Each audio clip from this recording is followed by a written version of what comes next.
मैं ऐसा सवाल कर रहा हूं जो कहीं ना कहीं मुझे भी टीज देती है। आज इसे पूछना भी जरूरी है, आपसे स्पष्ट करना भी जरूरी है। सर, संभाग आयुक्त रायपुर रहे, बस्तर रहे, आप आरटीआई में सूचना सचिव रहे, दुर्ग में भी रहे। सर, ये 2023 की बात है, जनवरी में 4 या 5 जनवरी की आपकी पोस्टिंग सरगुजा की गई थी। अचानक, ये सर बहुत निजी सवाल है मेरा, अचानक आपको यहाँ की जिम्मेदारी से हटा दिया गया था और उसके बाद फिर पुनः आपको अवसर मिला। सरगुजा वासियों की मांग भी रही है। कहना बोलना तो बेकार ही रहेगा, क्योंकि जब आदमी काम करता है तो हम तो एक जस्ट लाइक निष्काम कर्मयोगी जो गीता में कहा गया है। आज हम छत्तीसगढ़ महतारी के उस सपूत से रूबरू कराने वाले हैं आपसे, जिन्होंने एसडीएम रहते हुए, बात डोंगरगढ़ की जाए या नारायणपुर की बात की जाए, बीहड़ नक्सल प्रभावित क्षेत्र की बात की जाए, वहाँ एक ऐसा वातावरण बनाने की कोशिश की जिससे समाज में परिवर्तन आ सके, लोगों को आर्थिक आज़ादी मिल सके, दहेज प्रथा बंद हो सके, शादी विवाह पे जो फिजूल खर्ची हो रही है वह बंद हो सके। एक ज़मीनी स्तर पर जो काम करी है इन्होंने छत्तीसगढ़ महतारी के लिए, वो निश्चित तौर पर गोल्डन वर्ड में लिखने लायक वह विरासत हमारे लिए है। जी हाँ, आज हम मुलाकात आपकी कराने वाले हैं वर्तमान में सरगुजा संभाग आयुक्त, जिन्होंने रायपुर में कमिश्नर पद के साथ बस्तर एक साथ संभाला, राज्य सूचना आयोग के सचिव तक रहे। उन खूबियों को उन्होंने लोगों के बीच ले गया, जो आपसी समरसता और जो सरकार की महत्वाकांक्षी योजनाएं हैं उसके लिए कैसा वातावरण बनाया जाए, और सुगमता से उन्होंने कोशिश की कि आर्थिक आज़ादी, आदिवासी समाज की बात की जाए, ओबीसी की बात की जाए या जनरल की बात की जाए, इन्होंने सबके लिए उस मार्ग को प्रशस्त करने की एक कोशिश की है, जो निश्चित तौर पर लोगों का कहना है कि ऐसा कार्य किसी ने नहीं किया है और इनकी ज़रूरत समाज में हमेशा बनी रहेगी। मैं सबसे पहले आपको बहुत बहुत धन्यवाद देता हूं कि आप इस क्षेत्र में पहल किए। सुरेंद्र सर बहुत ही अच्छा नेक प्रशासनिक अधिकारी हैं, सूरजपुर जिले के कलेक्टर थे और हम सबों के प्रेरणा स्रोत भी हैं। उन्होंने आदिवासियों के लिए भी काम किया, पिछड़ों के लिए भी काम किया, जनरलों के लिए भी काम किया। वो अपनी बातों को बड़ा प्रमुखता से रखते हैं और सबके हृदय को छूता है। इसलिए मैं तो चाहूँगा गवर्नमेंट से भी कह दिए, वो रिटायर हो रहे हैं तो उनका प्रतिनियुक्ति करके कम से कम 2 वर्ष के लिए सरगुजा संभाग में उनको बिठाया जाए, ताकि वो और भी आदिवासी अंचल में जो मांग है, जिनके विषय में आदिवासी सोचते हैं, शोध का विषय है, चिंता का विषय है, उसको लगातार दूर कर सकेंगे। क्योंकि आदिवासियों को समझना बहुत मुश्किल होता है और वो लगातार इस क्षेत्र में काम कर रहे हैं, तो उनके अंततः जो गरीबी है, जिस क्षेत्र में वो काम करना चाहते हैं, जिस क्षेत्र में आदिवासी मुख्य धारा से जुड़ नहीं पाते हैं, उसमें जो आदिवासियों के लिए उत्प्रेरणा बन रहे हैं, उनके लिए मार्गदर्शक बन रहे हैं, प्रेरणा स्रोत बन रहे हैं, ये बहुत ही एक प्रमुखता का विषय है, जो छत्तीसगढ़ में बहुत कम अधिकारी होते हैं। वो कमिश्नर कम हैं, पारिवारिक स्थिति में लोगों को अपना भाई बहन का दर्जा दिया है। इसके लिए चुरेन सर को धन्यवाद, और गवर्नमेंट से डिमांड कि आने वाला समय में उनको यहाँ सरगुजा संभाग आयुक्त के रूप में ज़रूर बनाएं, ताकि यहाँ के कल्चर को, सामाजिक व्यवस्था को, सांस्कृतिक व्यवस्था को वो दुरुस्त चुस्त कर सकें और हम सबको उसका लाभ मिल सके। Thank you. आइए हम मुलाकात करते हैं, हमारे प्रेरणा स्रोत भी रहे हैं, हमारे परम आदरणीय माननीय जी.आर. चुरेन सर। सर, आपका छत्तीसगढ़ के लोकप्रिय चैनल इंडियन रिपब्लिक न्यूज, जिसे पब्लिक 1 घंटे में 50,000 की संख्या में लोग देखते हैं, उसमें आपका तहे दिल से हम स्वागत करते हैं। और यह जो आज का मुद्दा है सर, निश्चित तौर पे यह भी एक प्रेरणा स्रोत बनेगा सबके लिए। सरकार की योजनाओं को आखिरी व्यक्ति तक पहुंचाने का आपने जो काम किया, जो माहौल निर्मित किया, चाहे सर्व समाज में सामूहिक विवाह आयोजन करके आपने अपनी योजनाओं को, सरकार की योजनाओं को लोगों तक पहुंचाया, आज भी दरकार है। आज लोग इस तरीके से आपके किए गए कार्यों को लगातार याद करते हैं। क्या कहेंगे सर, यह प्रेरणा, यह लक्ष्य आपने किस मानसिक स्थिति में तय करी कि लोगों को जागरूक किया जाए और सामाजिक बदलाव आ सके सर? जब मैं एसडीएम डोंगरगढ़ था 2001 में, उस समय नक्सल समस्या वहाँ पे एकदम चरम सीमा में था, और मेरा ऐसा सोच था कि आदिवासियों को, पिछड़े वर्गों को, सभी जातियों को अगर जोड़ना है तो समाज के विषय को लेके चला जाए। और समाज के सारे विषयों में बिहाव एक ऐसा विषय है जिसमें छोटे से बच्चे लेकर के बुजुर्ग तक सब लोग साथ देते हैं, सभी जाति वर्ग के लोग साथ देते हैं और सभी मध्यम, आपका अमीर, गरीब, इस तरह के जो लोग इसमें सब आते हैं। तो एक सामाजिक समरसता सद्भावना का ये मौका होता है। और नक्सल बेल्ट में यदि इस तरह अगर शादी हो जाए तो लोगों की आवाजाही में इजाफा होगा। और जब लोग जो है आवाजाही करेंगे और आगे बढ़ेंगे और इस तरह शादियाँ करते रहेंगे तो नक्सलवाद में प्रति जो लोगों में झिझक है या डर है वो ख़त्म होगा और साथ में आर्थिक आज़ादी और सामाजिक आज़ादी भी मिल पाएगा। मेरा लाइफ का एक ऑब्जर्वेशन है कि सामाजिक बुराइयां, विकृतियां और विकार ये सरकार की योजनाओं को असफल कर रहा है। सरकार कितना ही प्रयास कर रहा है, आज जो सरकार की ओर से माता के गर्भ में बच्चा पल रहा, वहाँ सरकार की सेवा स्टार्ट होकर के जीवन के हर क्षेत्र में सरकार काम करते हुए मतलब अंत्येष्टि स्थान तक, मतलब जहाँ शमशान घाट है वहाँ तो सरकार सेवा चल, लेकिन लोगों को आज हिंदुस्तान में आर्थिक आज़ादी नहीं मिल पाया है। अगर सामाजिक बुराइयों में हम अगर न्याय के पैसा बचा लें, बिहाव के पैसा बचा लें, नशा का पैसा बचा लें तो निस्संदेह ये मान के चलिए कि मतलब 3-4 साल में, 5 साल के अंदर में हम जो है हर परिवार को कर्ज मुक्त कर सकते हैं। आज ये स्थिति है कि हिंदुस्तान में लगभग 95% लोग कर्ज में जीने वाले लोग हैं। अगर समाज और सरकार मिलकर इस तरह काम करे तो निस्संदेह इसमें आर्थिक आज़ादी प्राप्त होगा ही और साथ में सामाजिक आज़ादी भी प्राप्त होगा। कुल मिलाकर के अपन ये कह सकते हैं कि सरकार के अधिकारी कर्मचारी अर्थात प्रशासन, जिला प्रशासन, स्थानीय प्रशासन, पुलिस प्रशासन प्लस सरकार में हमारे निर्वाचित माननीय विधायक सांसद जन प्लस हमारे सारे समाज के लोग अगर मिल के इस तरह काम करे, आपस में भाईचारा और सद्भावना के साथ मिल के काम करे तो जो अंतिम जो लक्ष्य सरकार का है, माननीय प्रधानमंत्री जी की जो है कि विकसित भारत, समृद्ध भारत बनाना है, माननीय सीएम साहब की मंशा है कि हमको एक विकसित छत्तीसगढ़ बनाना है, उसमें हम लोग कामयाब हो पाएंगे ऐसा मेरा मानना है। और सबसे बड़ी बात यह है कि आज भारत एक प्रकार से विश्व गुरु के रूप में उभरने की तैयारी में है। मुगलों के आने के पहले प्लस विदेशियों के आने के पहले जो हिंदुस्तान, सोने की चिड़िया वाली हिंदुस्तान थी, उस दिशा में यदि प्रयास करें तो एक प्रयास हम मान सकते हैं कि अगर वर्क कल्चर अगर समाज में आ जाए प्लस लोग अपने कमाए हुए धन को बचा ले, जल जंगल ज़मीन के संरक्षण की बात करते उसमें यदि हम लोग कामयाब हो जाएं तो मैं सोचता हूँ कि ये आसान होगा। इसी बात को इसी सब बात को ध्यान में रखते हुए मैंने सर्व समाज सामूहिक विवाह समारोह का आयोजन एसडीएम डोंगरगढ़ के रूप में 2001 में 2 साल किया। उसी कंटिन्यूशन में जब मैं वहाँ 2003-04 में जब वहाँ गया 2003 में नारायणपुर, तो 1 साल में 1 सीजन में अर्थात अप्रैल मई के महीना में 2 आयोजन मिला करके 930 जोड़ी सामूहिक विवाह नारायणपुर में करवाया। वहाँ से जब मैं सरगुजा आया तो एसडीएम रामजन के रूप में प्लस अपर कलेक्टर रामजन के रूप में लगभग 3 साल में 3500 जोड़ी शादियों का हमने मतलब विवाह करवाए जोड़ों का।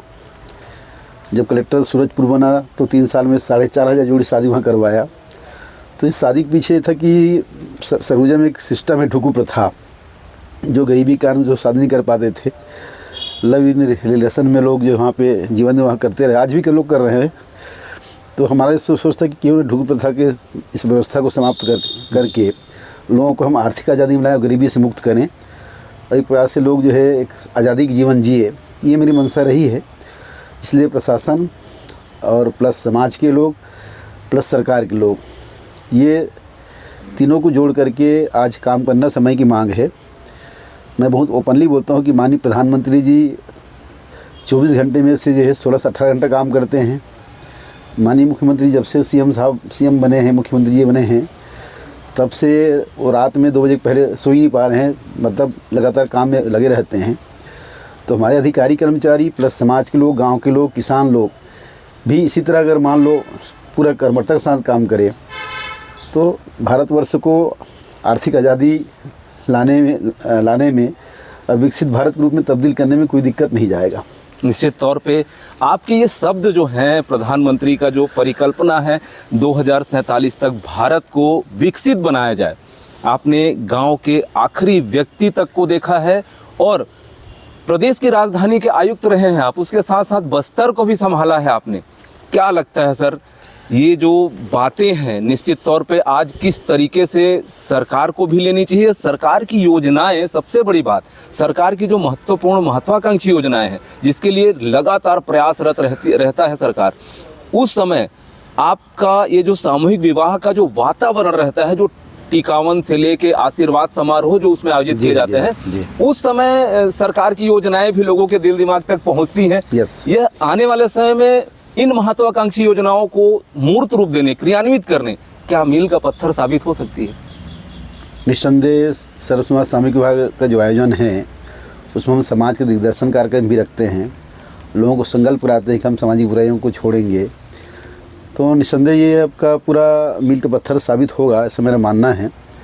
और सबसे बड़ी बात यह है कि जब उसमें सारे विभाग के अधिकारी कर्मचारी, समाज के लोग, जनप्रतिनिधि प्लस हमारे निर्वाचित जो प्रतिनिधि हैं, चाहे माननीय सांसद जी हो, विधायक जी हो, या हमारे सभी माननीय त्रिस्तरीय पंचायती राज के हमारे सारे प्रतिनिधि, जिला पंचायत बॉडी, जनपद बॉडी, ग्राम पंचायत बॉडी, इवन हमारे ग्राम पटेल, ग्राम कोटवार, ये सब लोग पूरे महकमे के सब एक साथ जब काम करेंगे तो जो आप सोच कह रहे हैं कि वो निश्चित उसमें को सफलता मिलेगा।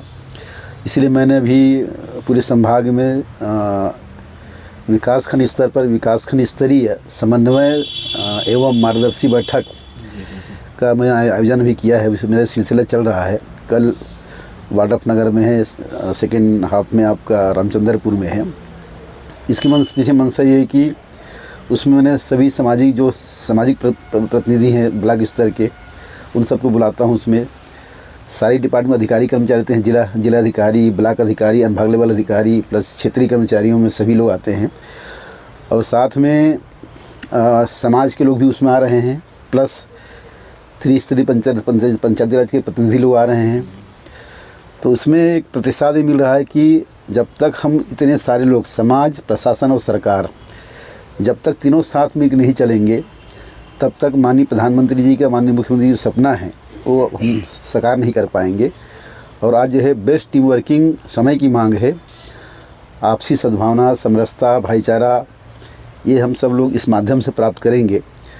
और इन योजनाओं में जो है जब सब लोग जुड़ेंगे, पटेल कोटवार जुड़ेंगे, ग्राम पदाधिकारी जो होते हैं, ग्राम पदाधिकारी का आज पूछ परख कम हो गया है। कोटवार कोई पूछते नहीं है, आपके ग्राम पटेल को कोई पूछते नहीं है। ये इस माध्यम से जो पूछ परख कम हुआ है उसको हम जो है बढ़ाने का वो कर रहे हैं। भूरा संहिता में जो ग्राम पदाधिकारियों को जो दायित्व अधिकार शक्तियाँ दिया गया है, पटेल को, कोटवार को, पंचायती राज में जो पंचायत बॉडी को जो अधिकार शक्तियाँ दिया गया है, उसका अगर ढंग से ये लोग अनुपालन करें, पालन करें, अपने दायित्व को निर्वहन करें तो बहुत आसान होगा। हमने परिकल्पना की है कि स्वायत्त पंचायत, आत्मनिर्भर panchayat, bright panchayat, best working वाला पंचायत, अपना गांव, अपना राज, ग्राम स्वराज, फिर जो है सुराज, बेहतर कामकाज से हम लोगों को हम लाभान्वित करें, सुराज कहलाएगा। ये हासिल करने के उसमें हमारा पूरा लक्ष्य है। और ग्राम सभा ही ग्राम सरकार है, ये अंतिम सत्य है। इसको साकार तभी कर पाएंगे हम जब पंचायती राज को स्ट्रेंथनिंग करें, सुदृढ़ीकरण करें पंचायती राज का, और उसमें ग्राम सभा के हर मेंबर का उसमें भागीदारी हो। जिस तरह परिवार के मुखिया को परिवार चलाने के लिए पूरा हर मेंबर का साथ चाहिए, उस तरह ग्राम पंचायत चलाने के लिए उस ग्राम सभा के हर मेंबर का साथ चाहिए। इसी तरह गांव चलाने के लिए गांव के पटेल को गांव लोग साथ चाहिए। तो उस परिकल्पना में हम काम कर रहे हैं। तो आप मान के चले कि जो आप प्रश्न कर रहे हैं उसमें हम लोग जो है ज़रूर सफल होंगे। और माननीय प्रधानमंत्री जी का जो सपना है, माननीय मुख्यमंत्री जी जो सपना है, उसको हम लोग साकार करेंगे। ये तो खैर शुरुआत है, लेकिन मुझे पूरा विश्वास है कि हमारा टीम बनेगा। और टीम बन करके हम इसको जो है सर्व समाज सामूहिक विवाह के माध्यम से हमारी टीम बनेगा। और जो हमारा ग्राम सभा है वो भी हमारे सशक्त माध्यम रहेगा, उसमें हम लोग सफल होंगे, ऐसे मेरा मानना है। ग्राम विकास न्याय समिति, गांव की वो समिति जो गांव विकास में योगदान दे और गांव की न्याय व्यवस्था को अपने हाथ में लेकर के, मतलब जो परंपरागत न्याय व्यवस्था है, जो सामाजिक न्याय व्यवस्था है, जो आज लोग भूल रहे हैं, उसको लेकर चलें। तो इस एंगल से हमने जो है ग्राम विकास न्याय समिति गठन हर गांव में करके उसको आगे बढ़ाने की बात हमने कहा है। ग्राम सभा का ये सृजन होगा, ग्राम सभा ही उसको निर्माण करेगा। ग्राम सभा के माध्यम से उसको हम सशक्त करेंगे, ग्राम सभा से उसको हम जो है शक्तियाँ और काम सौंपेंगे ताकि उस दायित्व में वो अपना ढंग से काम कर सके। काम बहुत सिंपल है। ग्राम विकास न्याय समिति की जो परिकल्पना है, गांव की सामाजिक व्यवस्था, देवधामी की व्यवस्था, खेती बाड़ी की व्यवस्था, जंगल की व्यवस्था, इसमें काम करेंगे। साथ में जितने सरकारी योजना आता है, एक पंचायत को जो लक्ष्य मिलता है साल भर में, उस लक्ष्य के अनुरूप लक्षित परिवार, लक्षित व्यक्ति, लक्षित समुदाय तक योजना का लाभ मिले, इसलिए उस गांव में जो भी पात्र परिवार, पात्र व्यक्ति, दिव्यांग है, महिलाएं हैं, बच्चे, बुजुर्ग हैं, उनका चयन ये ग्राम विकास न्याय समिति करेगा। एक तरफ हम इसमें चयन कर रहे हैं, अभी सभी लोग मिल करके ग्राम सभा में बैठेंगे और ग्राम सभा में हर परिवार से महिलाएं, पुरुष, बुजुर्ग, बच्चे नहीं, जवान लोग आएँ और सब लोग मिल करके एक शानदार ग्राम सभा का आयोजन करके वास्तव में जो चयन ग्राम विकास न्याय समिति ने किया है उसका अनुमोदन करे और उसके अनुरूप जो है सरकारी कामकाज को करे। ये हम लोग सोच है। हमने इस मीटिंग के माध्यम से हम लोग ये कर रहे हैं कि एक ब्राइट पंचायत, आशा ये उसका आशा है smart panchayat, bright panchayat. Sir, building बहुत साफ़ सुथरा हो, उन्नत दर्जे की बिल्डिंग रहे, कैंपस बहुत साफ़ सुथरा हो और वर्किंग पंचायत का एकदम निखारे हम लोग उसके। इसलिए मैंने कहा है कौशल उन्नयन, क्षमता विकास। ये ट्रेनिंग जो इनको हर 2-3 महीने में देते रहें। सेक्टर मीटिंग फील्ड में हमारे सीओ, एसडीएम, तहसीलदार करते रहे और सभी विभाग मिलकर इसको जो है इस परिकल्पना को साकार करें। सर, यहाँ पे सबसे बड़ी बात एक हमारे सरगुजा से जुड़ी हुई है। सर जी, हमारे देश के पहले राष्ट्रपति राजेंद्र प्रसाद, जो आज पंडोनगर सूरजपुर जिला में है, जहाँ आपने बतौर जिलाधीश वहाँ बहुत बड़े बड़े काम किए, और सरगुजा संभाग से ही पंडो जनजाति के लोग आते हैं जो दुर्लभ जनजाति मानी जाती है। सर, पंडो विकास प्राधिकरण की बात हो, पंडो जनजाति एक ऐसी जनजाति है जो समाज की मुख्य धारा से जुड़ना नहीं चाह रही थी। आपके आने के बाद सूरजपुर में आमूलचूल परिवर्तन हुआ। आज सरगुजा संभाग की बात की जाए तो बलरामपुर, कोरिया और सूरजपुर, ये 3 जिले ऐसे हैं जहां प्रादुर्भाव पंडो जनजाति का हुआ है। यही सबसे ज्यादा पंडो जनजाति के लोग हैं जिन्हें राष्ट्रपति का दत्तक पुत्र भी कहा जाता है। वो आज समाज की मुख्य धारा में लौट रहे हैं। समाज के लोगों का कहना भी है, जो समाज प्रमुख हैं या जनप्रतिनिधि हैं, कि आपके अथक प्रयास से आज वो मुख्य धारा में आने लगे हैं। आज इस पे क्या आपके विचार हैं? इनके और उत्थान के लिए सरकार को क्या सोचना चाहिए, या आपकी जो यह सतत प्रयास है वो कैसे बने रहेंगे? जब मैं कलेक्टर सूरजपुर था उस समय मैंने ऑब्जर्व किया था कि पंडो जनजाति के जिनको ट्राइबल डिपार्टमेंट में भृत्य, चौकीदार, दफ्तरी, इसका जो इनको नौकरी दिया गया था, तो उसमें क्या है कि तो ट्राइबल हेड से जो पैसा आता है, उस हेड में पैसा मतलब कभी 3 महीने बाद आ रहा है, कभी 6 महीने बाद आ रहा है। तो जो गरीब बेचारा 3 महीना काम करके अगर 3 महीना अगर वेतन नहीं मिला तो उसको डेली उनको जो है पैसा चाहिए जीवन निर्वाह के लिए। तो कई लोग जब टाइम में भुगतान नहीं हुए वेतन तो नौकरी छोड़ के चले गए। जी, बीच में वापस काम करने आए तो बोले भाई तुम तो एब्सेंट रहे, तुमको नहीं रखेंगे। इस तरह लगभग 45 पंडो ऐसे थे जो 2 साल, 2.5 साल, 3 साल से इस उपेक्षा का शिकार रहे। उसको दर्द किसी ने जो है पकड़ा नहीं। इस कारण क्या है कि पंडो लोग जो है नौकरी क्यों छोड़ रहे हैं। जो मैंने इसको अध्ययन किया, पाया कि मतलब जो है मात्र ट्राइबल डिपार्टमेंट में जो राशि उनकी वेतन का जो मद होता है, उस मद में राशि पर टाइम आता नहीं था। और उसको मैं देखा कि मतलब ये प्रॉब्लम है। तो मैंने कहा सबको जो है पूरा उनको जो है सबको नोटिस दे के बुलाया, सबके मैंने परीक्षण किया। फिर जो है उसको विकास खंड हिसाब से मैंने सबको जो है एक बार पुनः सेवक अवसर दिया जा करके सबको 45 लोग मैंने पुनः उनको सेवा में लाया, स्थापित किया। तो उस समय पंडो नगर के जो पंडो लोग थे और भी वहाँ जो पंडो लोग थे बहुत ही गदगद हुए कि पहली बार किसी अधिकारी ने ऐसे काम किया है। उससे मुझे एक प्रेरणा मिला कि क्यों ना पंडो के लिए काम किया जाए। फिर मैंने इसी हिसाब से वहाँ भी सामूहिक विवाह करके पंडो लोग का भी वहाँ शादी किए। अभी कमिश्नर बनने के बाद जब भी आया, आप भी उसमें मेरे साथ आपने पूरा योगदान दिया है। जो राजापुर में शादी किए।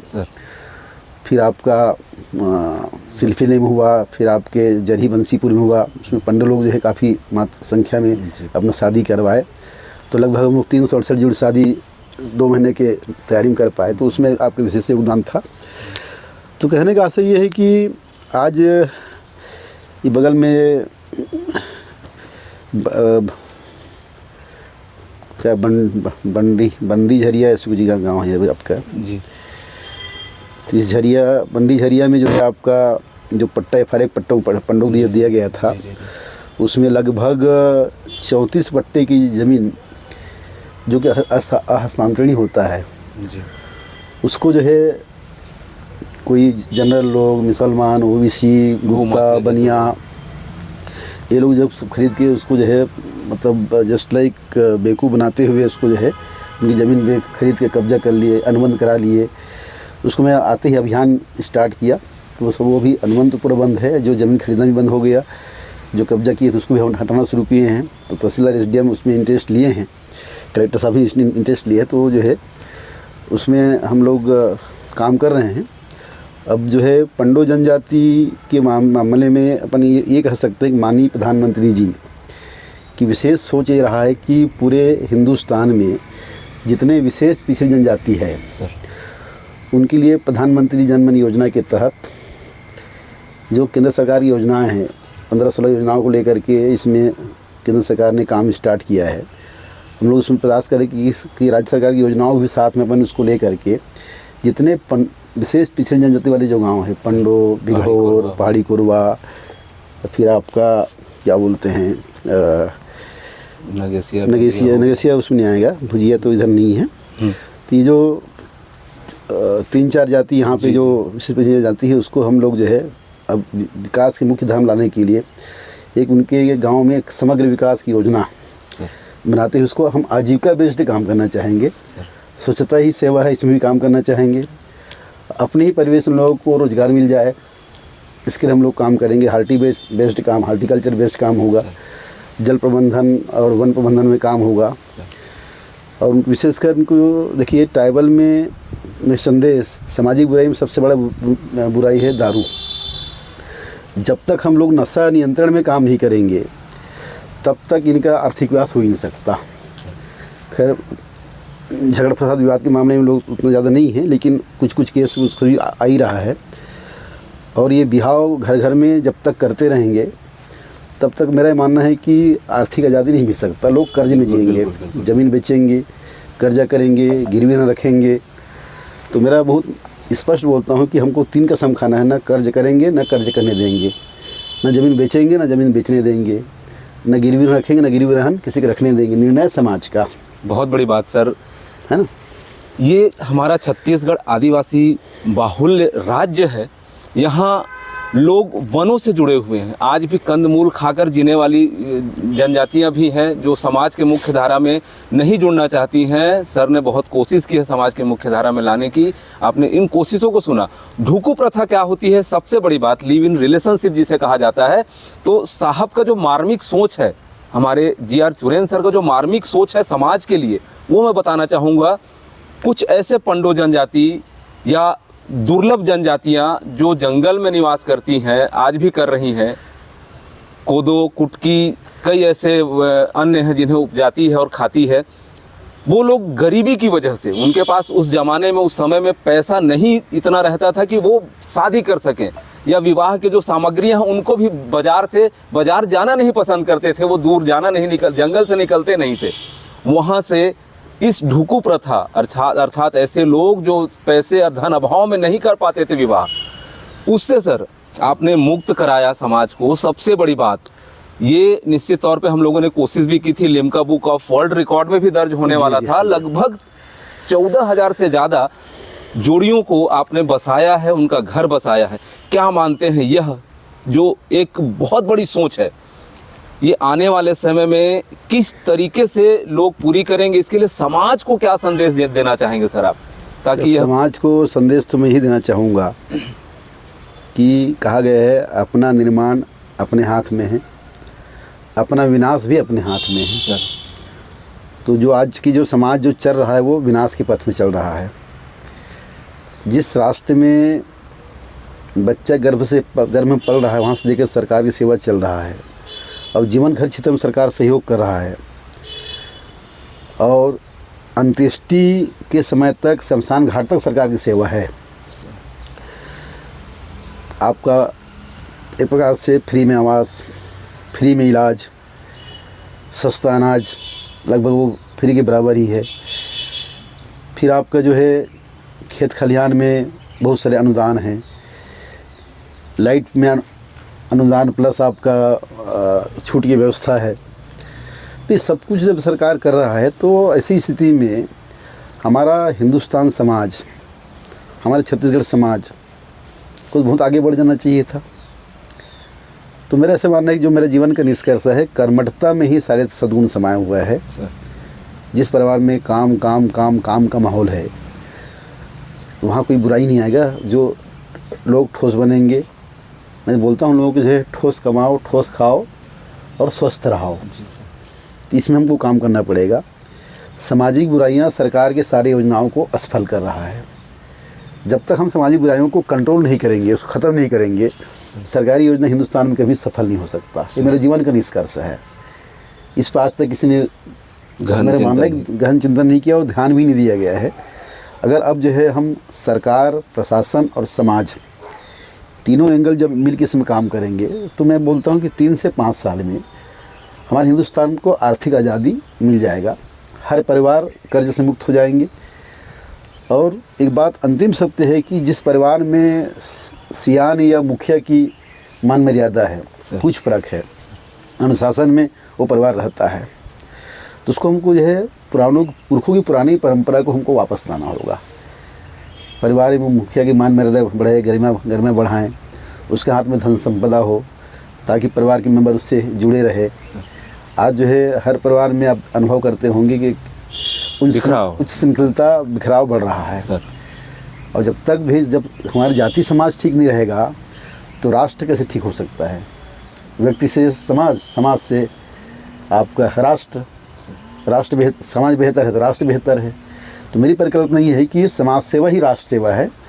समाज को जो है बहुत पुख्ता तरीके से अच्छे से बनाओ ताकि राष्ट्र भी समृद्धि के आधार में खड़े हो सके। सर ऐसे विचार निश्चित तौर पे हमारे प्रदेश के साथ साथ देश को भी सशक्त बनाने के काम आएंगे। और 2047 तक प्रधानमंत्री की परिकल्पना रही है कि भारत को विकसित बनाया जाए। हमारे माननीय मुख्यमंत्री छत्तीसगढ़ शासन विष्णुदेव साय की भी जो पहल है वो भी सरगुजा संभाग से ही आते हैं। और आज सौभाग्य सर कि आज आप हमारे बीच हैं और समाज के कुछ लोगों की मांग भी रही है। जी.आर. चुरेन आज किसी परिचय का मोहताज नहीं है। इन्होंने काफ़ी लंबा समय सूरजपुर जिला को एज अ कलेक्टर दिया रहा और निस्संदेह उनके द्वारा आज भी जो लंबी भाफड़ दी जाती है, कई लोग सोचते हैं कि इतना लंबा भाफड़ देते हैं, नहीं, उनका सिर्फ एक ही सोच है कि समाज में कैसे परिवर्तन आए, समाज मुख्यधारा में कैसे जुड़े, समाज का विकास कैसे हो। जी.आर. चुरेन बहुत ही अच्छे एक IAS हैं, बहुत ही अच्छे एक अधिकारी हैं। उनके सेवा के लगभग अंतिम चरण चल रहे हैं। क्या ऐसा IAS मिलना छत्तीसगढ़ के लिए सौभाग्य की बात थी? नहीं, ऐसा थोड़ा तकलीफ भी होगा, दुर्भाग्य तो नहीं, अब एक है कमी तो उनकी रहेगी हमेशा छत्तीसगढ़ में और हम सभी को। लेकिन मुझे विश्वास है कि जहाँ भी वो रहेंगे अच्छे से रहेंगे और समाज के में परिवर्तन लाने के लिए हमेशा अपने अंतिम समय तक, अपने अंतिम सांस तक समाज में परिवर्तन लाने के लिए वो प्रयासरत ही रहेंगे। बहुत बहुत धन्यवाद और बधाई सम्मानीय जी.आर. चुरेन जी को, जो मुझ जैसे छोटे से जनप्रतिनिधि को बाय नेम बाय फेस बहुत अच्छे से जानते हैं और हमेशा मार्गदर्शन देते रहते हैं। एक मैं ऐसा सवाल कर रहा हूं जो कहीं ना कहीं मुझे भी टीस देती है, आज इसे पूछना भी जरूरी है, आपसे स्पष्ट करना भी जरूरी है। सर, संभाग आयुक्त रायपुर रहे, बस्तर रहे, आप RTI में सूचना सचिव रहे, दुर्ग में भी रहे। सर, ये 2023 की बात है, जनवरी में 4 या 5 जनवरी की आपकी पोस्टिंग सरगुजा की गई थी। अचानक, ये सर बहुत निजी सवाल है मेरा, अचानक आपको यहाँ की जिम्मेदारी से हटा दिया गया था और उसके बाद फिर पुनः आपको अवसर मिला। सरगुजा वासियों की मांग भी रही है कि आपने सरगुजा को, सूरजपुर को या संभाग में जितने जिले हैं, जितने करीब से आप पंडो जनजाति को जानते हैं, पहाड़ी कोरवा जनजातियों को जानते हैं, OBC सामान्य वर्ग, सभी एक अपेक्षा आपसे रहती है क्योंकि समाज में जो आमूलचूल परिवर्तन लाने की सोच आपकी रही है वो मांग रही है समाज प्रमुखों की। क्या मानते हैं, ये कैसे हुआ था और इसमें क्या कैसी भावना रही लोगों की? अब उसके बारे में कुछ कहना बोलना तो बेकार ही रहेगा, क्योंकि जब आदमी काम करता है तो हम तो एक जस्ट लाइक निष्काम कर्मयोगी जो गीता में कहा गया है, मैं उसी धारणा में काम करता हूँ कि भगवान कृष्ण ने गीता में इतना ही कहा कि मैंने तुझे जन्म से जो कर्म दिया है उसको आप मुझ में मन लगा के भली भांति करो, मेरी छत्र छाया हमेशा तुम्हारे साथ रहेगा। इस धारणा में काम करता हूँ। मेरे बारे में कौन क्या सोचता है, कौन क्या कर रहा है, इसमें मैं ज़्यादा ध्यान देता नहीं हूँ। और इसी भावना में चलने के कारण ही ये मान के चली कि मैं तो बहुत गरीब परिवार से आगे आया हूँ और बहुत पूरे स्ट्रांग विल पावर के साथ एक कड़ी विश्वास अपने आप में स्थापित करते हुए, संघर्ष करते हुए मैंने जीवन में आगे बढ़ा है। ये मान के चलिए आप जो है। तो कुल मिलाकर के अपन ये कह सकते हैं कि जो मेरे साथ जो पिछले बार जो हुआ वो ठीक नहीं हुआ था। कुछ लोगों ने मुखिया को बरगलाया गया था, गलत फीडिंग किया गया था और इसलिए मुझे वहाँ शिफ्ट किया गया, जबकि ऐसे कुछ भी नहीं था।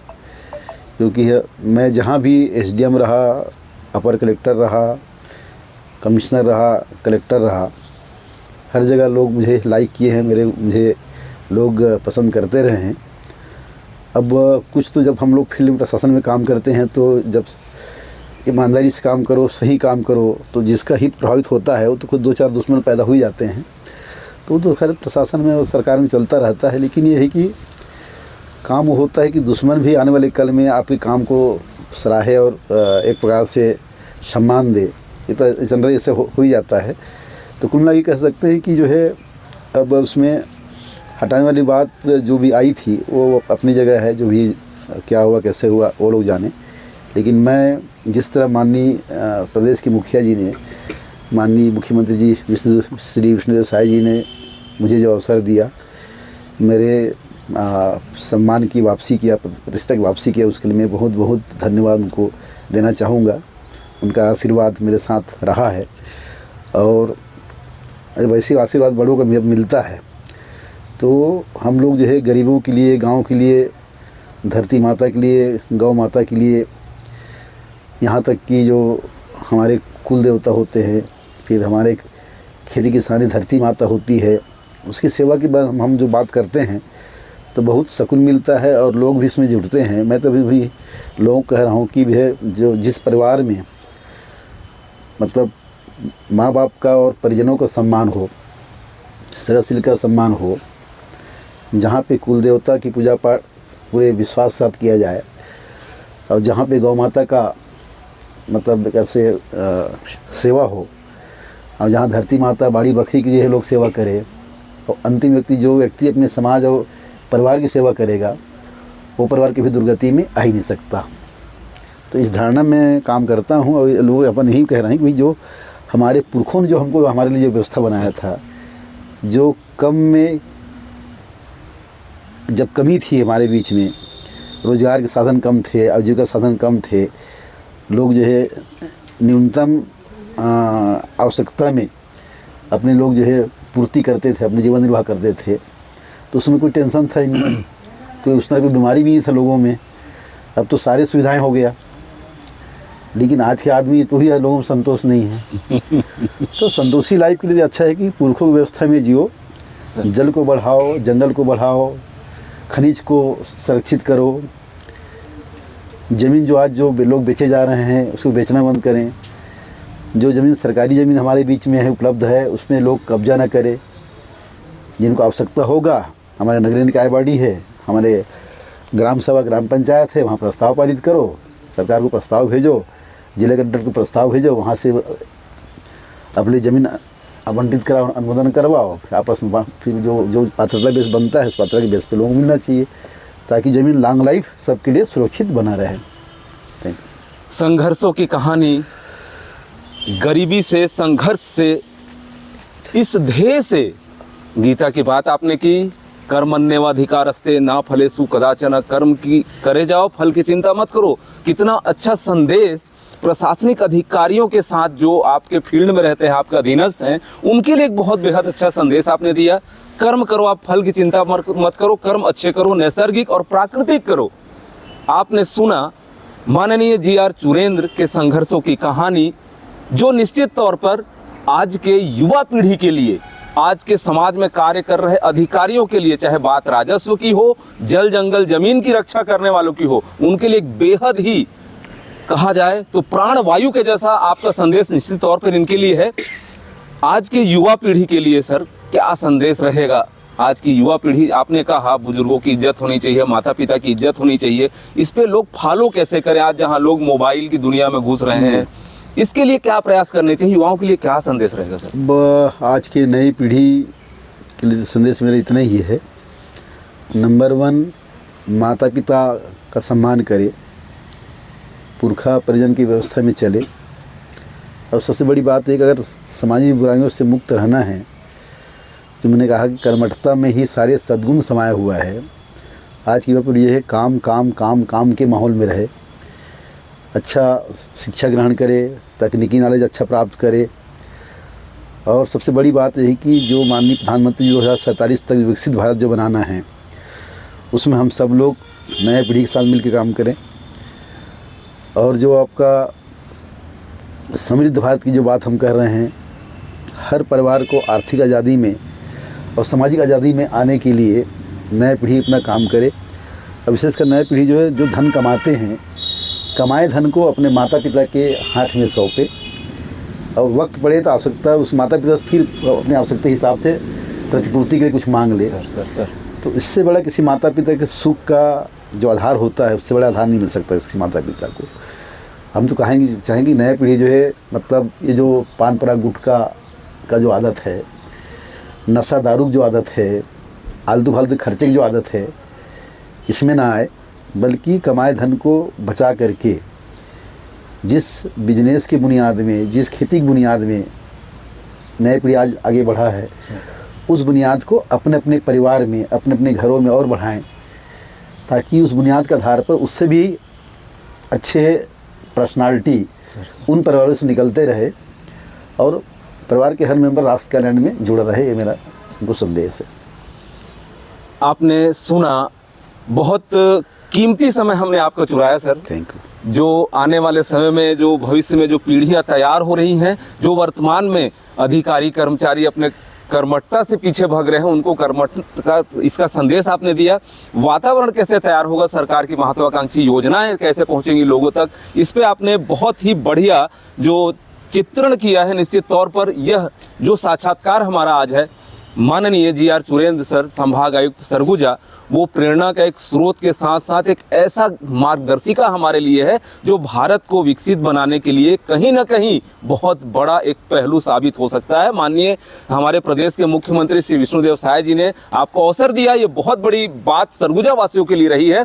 और इस आपके जो मूल तत्व है जो आपने हमसे कहा, हमारे माध्यम से हमारे हजारों दर्शकों ने जो सुना, यह निश्चित तौर पर सबके लिए एक अमृत पान माना जा सकता है। सर, आपका बहुत बहुत धन्यवाद। Thank you. आपने हमें अपना समय दिया। थैंक्स।